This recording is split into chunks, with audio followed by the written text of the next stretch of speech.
In a recent interview with Clipper Media, or some of Clipper Media, Lawrence Frank revealed some big time things about this upcoming season, including the health of Paul George and Kawhi Leonard, a statement about load management that I took some offense to as a fan, and the latest on the Clipper roster, Jason Preston being waived. That's all coming up on today's Locked On Clippers. You are Locked On Clippers, your daily Los Angeles Clippers podcast, part of the Locked On Podcast Network, your team every day.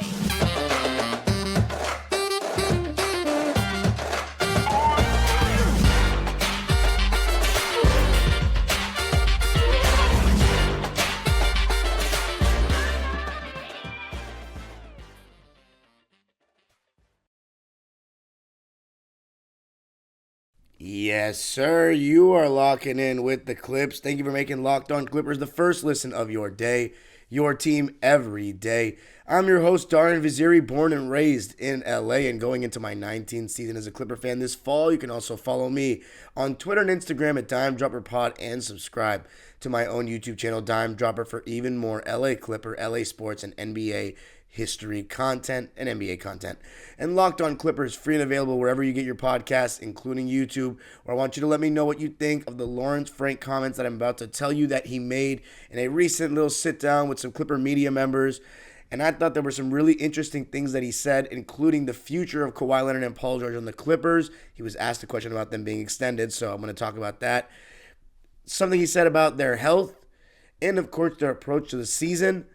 And one thing he said that I wasn't a huge fan of that I wanted to talk about, and of course the recent news, Jason Preston being waived. Going to be talking about that in this episode. If you have not checked out the recent episode of me talking about the Clippers signing Joshua Primo to their final 2-way contract spot, please check that one out.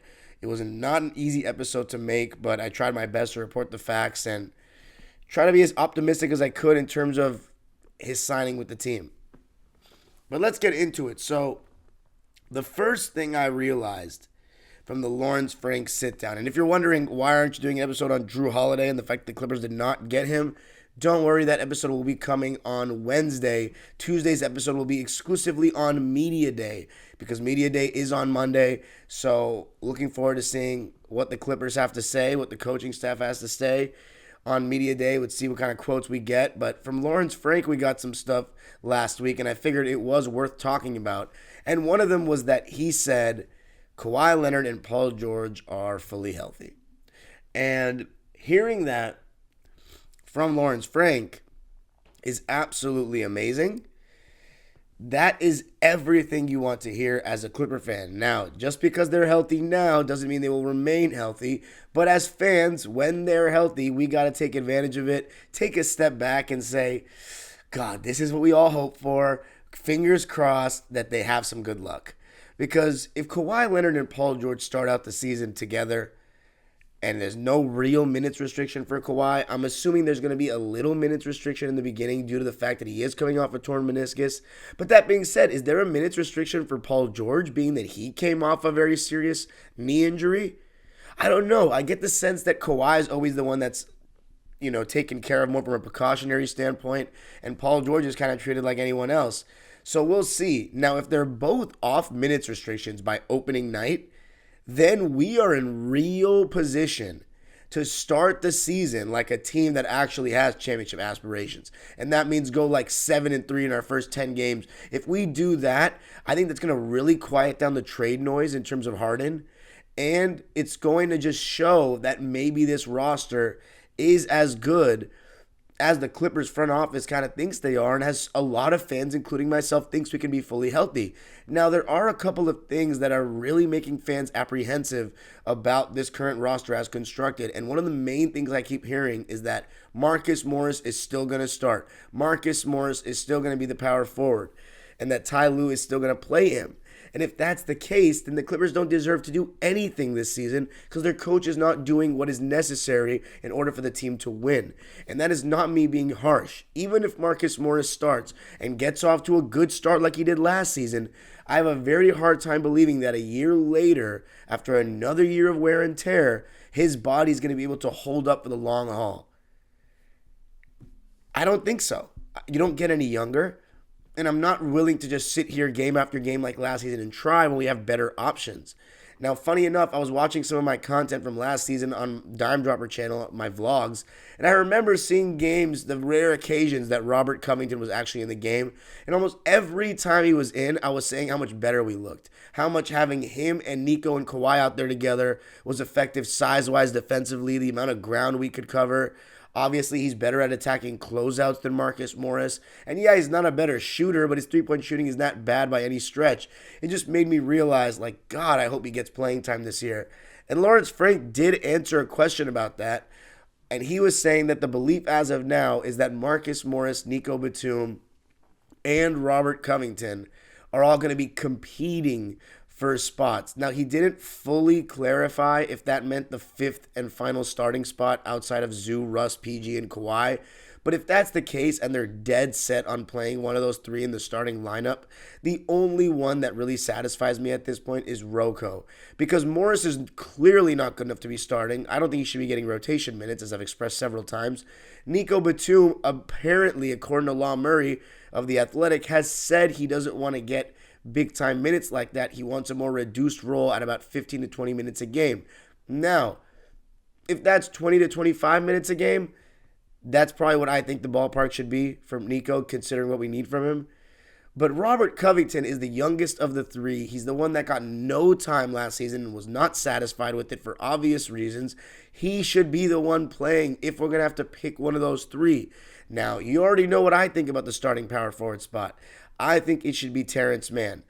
I think he shouldn't really start at power forward. He just started shooting guard, and then Kawhi is really playing the power forward. He and Paul George are playing the forwards. Because in my opinion, this designation of power forward, it doesn't really exist the same way it used to. Yes, you have a bigger forward, but a lot of these players that are playing the four are just guys that used to be small forwards, and it's a downsized league. Kawhi Leonard, with his strength, with his size, and his rebounding ability, I think is more than capable of playing in that spot. Now, there's been rumors, no official stuff from the actual team or its beat writers or media, that Kawhi Leonard is very resistant on playing the power forward spot. If he is completely holding this team back, because I think it would actually help his game. He's closer to the basket to rotate for blocks, which he's fantastic at. Doesn't have to chase perimeter players as much around the perimeter. So when people are saying he's going to get injured more, I don't think it's going to be too brutal on his knees. There is not that much boxing out per game in today's NBA. I hope you guys are watching the same thing I'm watching. This is not the 2000s or the 90s or the 80s or the 70s. This is not the too big era. You play with one big man nowadays. And oftentimes, they're not even boxing out for offensive rebounds. They're going to get back on defense because in today's game, with all the shooting out there, they really like to get back on defense to prevent the fast break. That is just the way the modern strategy is. Now, Kawhi Leonard, a lot of times will be having uncontested rebounds. And even if a guy tries to put his hand in the vicinity of the ball or whatever, when Kawhi Leonard's hand is in the vicinity of the ball, 99% of the time, he's the one that comes up with it. Boardman gets paid. He has fantastic hands. And I think having Kawhi Leonard at that four spot to start games will not only give us more offensive versatility, but having Terrence, Paul George, Kawhi, and Russ out there gives us a lot of athleticism and four very solid defenders. The biggest question mark of that four is Westbrook and what kind of mood he's in defensively. If he's anywhere near in the mood that he was in really big games last year, like against the Lakers, against the Warriors the second time, or in any of the playoff games, then we are going to be set. But the main takeaway from this part of the interview that I got was that Lawrence Frank said Kawhi and Paul George are fully healthy and ready for training camp. And that is an amazing sign. That is better than what we heard last summer. And I'm really hoping that Kawhi has no setbacks like last summer where he missed 19 of the first 24 games. And if he actually plays like 18 of those first 24, watch out, because the Clippers could be coming a lot stronger than you'd think to start the season. But coming up, a thing that Lawrence Frank said that I really wanted to address, and a little bit more on whether Kawhi or Paul George are going to be extended or not. Going to be talking about that coming up. I got to tell you a little something about game time. Have you ever been in a situation where you're thinking about going to the game, but you really don't know if you can go with certain people and you just want to wait till last minute to see what kind of deal you may be able to get?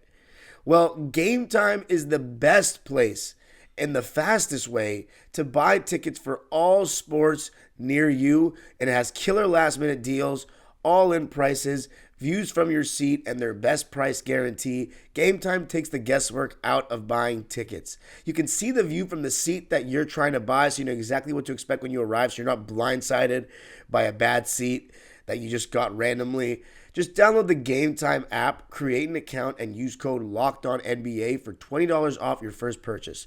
Terms apply. Again, create an account and redeem code LOCKEDONNBA. That's LOCKEDONNBA for $20 off. Download Game Time today. Last minute tickets, lowest price, guaranteed.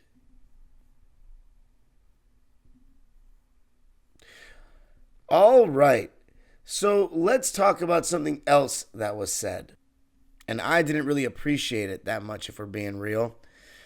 But Lawrence Frank in the interview if you want to call it that, he goes, the players are not just sitting to sit. There is no load management. If they're hurt, they're hurt.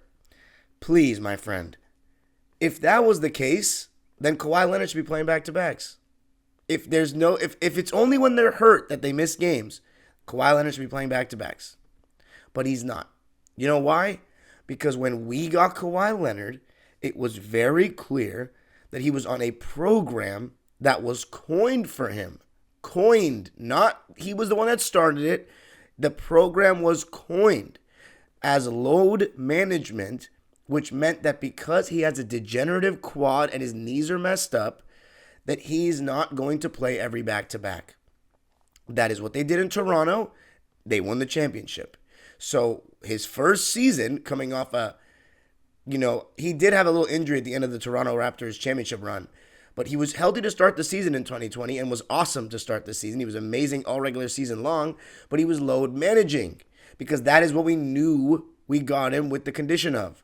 So to sit here to the fans and say every time he doesn't play because he's actually hurt, that is not true. And I had somebody comment on Twitter against me about the semantics of injury management versus load management. Yes, injury management is when you have you're just coming off an injury and they don't want to play you back-to-backs because they want to kind of treat that injury that you just came off of. Load management is just our star. We don't want him to overwork himself. Whatever it is still a form of management that did not exist in the past NBA. When I say the past NBA, I'm not talking about the 90s or the 80s. I'm talking about 10 years ago, 7 years ago. That's how far I'm going. This did not exist. This resting games in the first half of the season, the only resting I knew about was when you clinched a playoff spot. That's it. Lawrence Frank, I really like him. Don't lie to the fans and say that you only sit players when they're actually injured. We're not stupid. And I'm not going to sit here. I am not a media member. I am not at Media Day. I haven't applied for credentials because I still want to be able to say what I feel on this show. And the fact of the matter is, I am still a fan and I don't want you to lie. The one thing about the front office and the organization this year is I think the fans deserve some transparency. I know this was a huge topic of discussion last year amongst the fans. Some saying, why do the fans deserve to know about players' injury reports and all that? It's not about that. You are a player that plays for our team. And when I say our team, we are the fans that are going to be here past Ballmer, past Kawhi, past anyone. We were there before Ballmer. We were there before Kawhi. We love this team unconditionally. We want to know who's playing when we buy tickets. We want to know who's playing before we invest our couple of hours into this game. Because here's the thing. Yes, as fans, we are supposed to support the team no matter who's in the jersey. I am of that belief as well. But when you are resting 10 different players against the Cleveland Cavaliers, basically saying that we're okay with losing, why can't a Clipper fan spend that time, instead of watching the game, maybe helping his kid with his homework or taking his family out to dinner or something? It's much better usage of their time when you're not trying to win. And there were a lot of games. And by the way, Lawrence Frank even said in the interview, and I liked his answer here, but he said that me and Ty were talking about having that same kind of effort night to night that we had in 2022. Even though We had everybody injured. In 2022, we only lost 2 more games than last season. And last season, we had Kawhi for 52 and Paul George for 56. The difference was the night-to-night effort. How many times last season did I do podcasts on this show and I said we waved the white flag? Jason Preston was in. And that's not a segue to Jason Preston getting waived yet, but when Jason Preston was in, that was a sign that the game was pretty much in the refrigerator, as Chick Hearn used to say. We were done. And there were too many of those games. Very rarely any games that we blew the other team out. The one I can think of off the top of my head is against Charlotte at home at the Staples Center. But there were so many games I could think of that we got absolutely destroyed. At Denver, at Minnesota, at Cleveland, at Utah one time. There were so many at Golden State when we first got Russ. There were just a lot of games this season, and I could probably name more if I thought about it hard enough, that we just didn't even compete. Didn't even compete. And that's the one thing that it seems like Lawrence Frank is emphasizing when it comes to seriousness as well. We got to go out there and compete. We got to build the callus. He said those exact words. We got to build the callus, that it requires, that a playoff run requires. You can't just skip steps and show up in the playoffs and think if you're healthy, you're going to get it done. And plus, we didn't even end up healthy, so that strategy was lame. Here's what I think. Kawhi Leonard is going to be sitting back-to-backs, and I'm fine with that because I know we signed up for that. But as I've said repeatedly, the other games, I don't care if it's 5 games and 9 nights or something like that, or 5 and 7, or I don't know what it is, 3 and 4. If it's not a back-to-back, Kawhi and Paul should be playing. Both of them. As far as back-to-backs, I don't think Paul George has any restriction, so he should be playing. But they should both be playing the other games, unless they're actually injured. And when I say transparency, the Clipper organization should tell the fans if there is an injury. They should not list their players as day-to-day, because all that does is make us feel like there's a choice, that a 50-50 shot they can play, and then they're not playing. And it's not even about our own fans. It's about the league-wide narrative that the media will spread that Kawhi is just willingly missing games all the time. If he's actually injured, say he had a little setback, say he has an ankle sprain, say he has a knee sprain, that makes him look less soft. Injuries happen. We have to treat them. But when you say day-to-day after, we don't even see him get injured, and that's the weird part about Kawhi is a lot of times we don't even see him get injured in the game. Like, it happens so subtly, and then we find out later, and then we find out what the actual diagnosis is weeks later. I just don't think it's okay. There was a huge stretch last season where we didn't know Kawhi and Paul's real status game to game. It was just day to day. And I remember that one game against Sacramento in December, or was it November? This is when it was the rock bottom for the Clippers last season, where the stadium was filled with Kings fans because the Clipper fans were getting disinterested. They're like, are these guys going to suit up eventually? Because we're not paying more money this season to see the exact same team we saw last season. So, and they had every right to do that. So again, I understand a lot of fans are going to feel like we don't deserve to know these things, but why don't you just treat your fans a little respect? Because we are the second the second team in LA. The Clippers have always been known to be good to their fans. The affordable ticket prices, decent deals, fan events, meeting players, all these kind of things the Clippers have been so good with their fans about. Now the fan section, which I haven't talked about yet on this show really, but I will soon. Great deals for the fans. At the very least, we should have transparency on our team. That's my opinion, though. A lot of people might disagree. So when I say don't lie, please, don't act like we're fools. You're not going to be able to fool us this season. A lot of Clipper fans have low expectations for obvious reasons. We just want to see you compete, and when they're healthy, we want to see you playing. This thing about, except for Kawhi's back-to-back thing, I'm okay with it. But don't sit here and say that you never load manage and that they only miss games when they're injured. If that was the case, Kawhi should play back-to-backs. Why doesn't he? Because we knew what we signed up for. Stop lying to the fans, please. We are not stupid. Coming up, though, Jason Preston being waived. Unfortunate. Also going to be talking about what Lawrence Frank said when he was asked about Kawhi and PG potentially being extended. Big news. Going to talk about that coming up.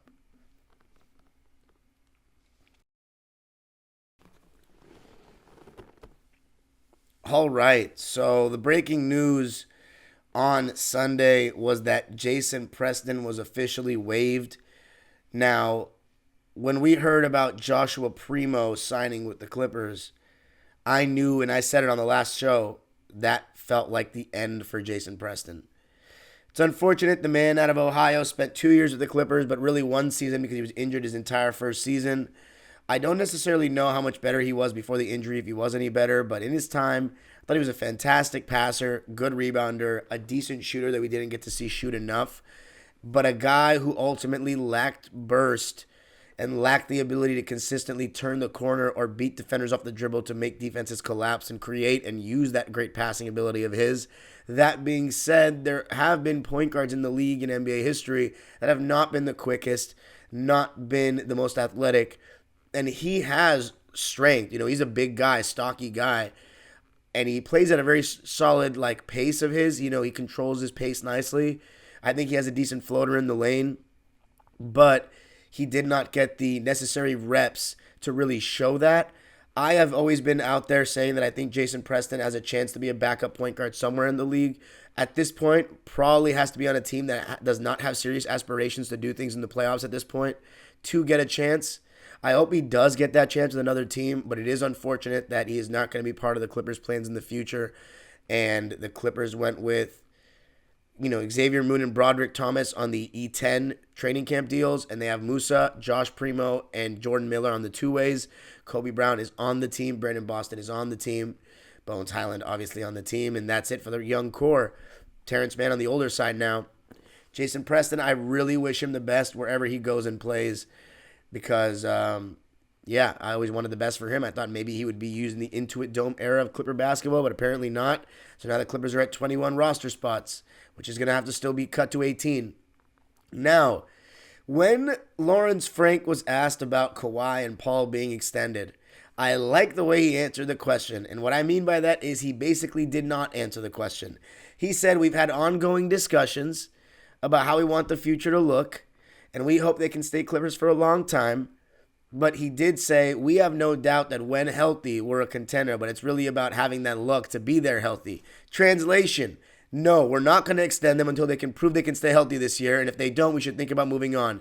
That's what I got out of it, and that's exactly what I want to hear, because there's no reason why we should pledge our souls to these guys even more when they haven't proven they could stay healthy. It's not personal. I want them to stay healthy. I want nothing more than Kawhi Leonard and Paul George to be healthy for a full playoff run with Ty Lue as their coach. I want nothing more than that. But I just don't have much confidence that they can, mainly Kawhi, because he didn't even play 10 consecutive games last year without injury.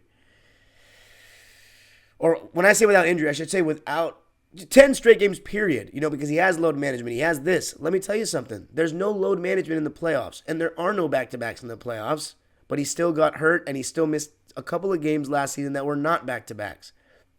So I'm not going to sit here and say I have all the confidence that just because there are no back-to-backs, he's going to last a full playoff run. I want him to, but clearly the organization feels a similar way that I do. And he did not answer the question by saying yes or no, or extending them, or not talking about it.